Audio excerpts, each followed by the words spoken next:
Fala galera, tudo bem com vocês? O vídeo dessa semana tem uma pegada muito pesada, tem uma pegada que é tensa e é para refletir. Então, pessoal, o vídeo de hoje é sobre o racismo e é baseado nos atos que têm acontecido no Brasil e no mundo. Tinha no Brasil, em 1538, a gente tem cerca de 4,8 milhões de negros escravizados chegando aos portos brasileiros. Quando eu falo aos portos brasileiros, em toda a parte da costa, tanto do sul até o norte.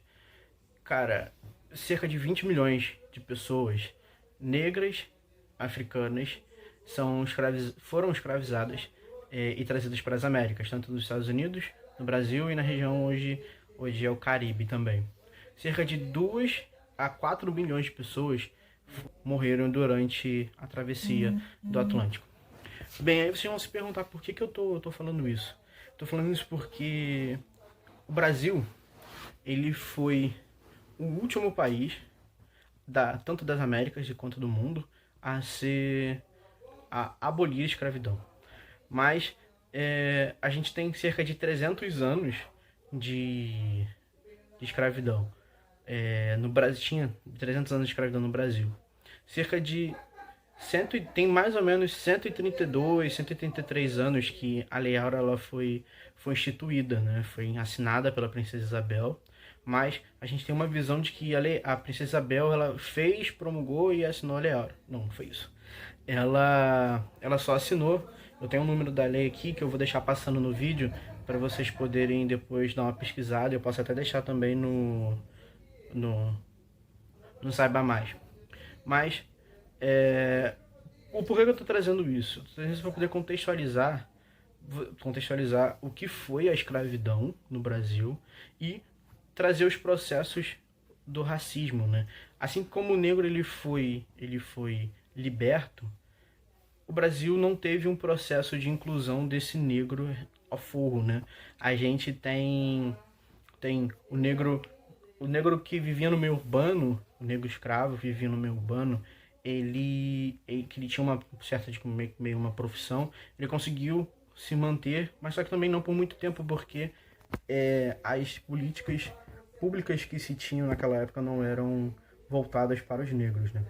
No final do século XIX, início do século XX, a gente tem um processo de eugenia acontecendo tanto no Brasil quanto na Europa, e a gente tem lá fora, na Europa, um processo de comercialização de passagens e de terras e de bens para brancos imigrantes, como se fossem colonos, virem aqui para trabalhar porque os negros eles foram alforriados e não tinha mão de obra. Até tinha a mão de obra negra, mas não era bem quista e não era bem-vinda em relação aos brancos. Tem esse processo de embranquecimento da população no início do século, e é o processo chamado darwinismo social.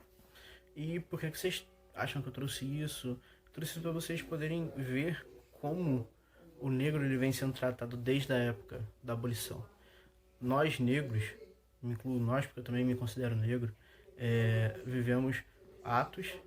tivemos atos contra os nossos ancestrais, os antepassados, e eu vejo que nada mudou e nada foi diferente. E sim, a gente tem uma reformulação, e sim, tem sempre uma passagem de verniz em cima disso, né?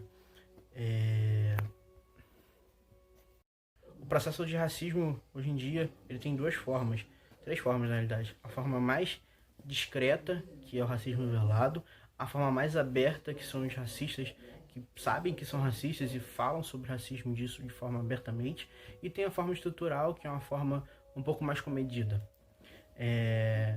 Por que eu trouxe o vídeo, trouxe esse tema agora? Porque há uma semana e meia atrás a gente teve o caso, o George Floyd, um homem de cerca de 40 a 42 anos, que foi brutalmente assassinado de uma forma hedionda, foi asfixiado até a morte, já contido. Então, a morte dele e como é que eu posso dizer, essas manifestações vieram para lembrar e não deixar que a morte dele tenha sido em vão, né? A gente aqui no Brasil tivemos alguns atos e alguns dias atrás, 2, 3 dias atrás, tivemos a morte, infelizmente, de uma criança por negligência e irresponsabilidade de uma patroa. Infelizmente a criança era negra, mas por que eu tô trazendo isso tudo? Por que eu tô falando disso tudo?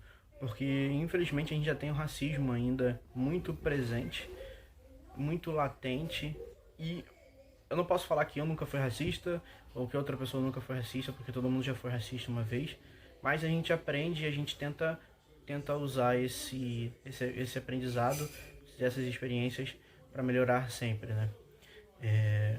E por que essas ações foram tão importantes? Porque não deixaram que a morte do George tenha sido em vão e não venha ser só mais um número. Teve ações em todo o mundo, desde jogador de futebol a político. Infelizmente a gente teve algumas ações aqui no Brasil que o presidente ele hostilizou, ele fez chacota dos manifestantes, mas a questão toda é pensar, é refletir sobre isso tudo, sabe? Refletir sobre por que os negros ainda sofrem esse tipo de violência, porque é uma violência, ou porque algumas pessoas que são figuras públicas agem dessa forma, ou não sendo figuras públicas também. É uma questão que a gente tem que pensar, uma questão que a gente tem que entender mais, sabe? A gente tem também uma sequência de filmes, uma sequência de séries que eu achei interessante trazer para vocês. Eu tenho 2 séries, uma série e um documentário, que é 13 anos, a 13ª emenda, que tem na Netflix. Tem também 12 anos de escravidão. Tem uma série também chamada Cara Gente Branca, que é muito, muito interessante. Acho que vocês vão gostar. E tem também um filme que é Infiltrados na Clã, que mostra todo o processo da Ku Klux Klan nos Estados Unidos e como o pensamento racista ele foi construído lá também, né? E tem uma série que eu falei, tem 2 vídeos atrás, que Todo Mundo Deu Cris, que ele trabalha justamente essa virada, né? Essa pegada do processo de racismo, do processo de exclusão que o Chris ele vive. Então, pessoal, é uma coisa que a gente tem que pensar e tem que ver e relembrar e pensar para a gente poder tentar melhorar e melhorar a cada dia e a cada momento. O vídeo dessa semana vai ser um pouquinho curto, porque é mais um vídeo de reflexão, mais um vídeo de introspecção, onde a gente possa ver, possa pensar. Então, galera, o vídeo dessa semana é sobre esse racismo, reflexão sobre o racismo. Então, se vocês gostarem, deem um like, compartilhem. E se vocês acharem interessante fazer um vídeo sobre a escravidão tanto do Brasil, ou fazer um comparativo entre o Brasil e do mundo também, vai ser o ideal. Valeu, galera. Um grande abraço.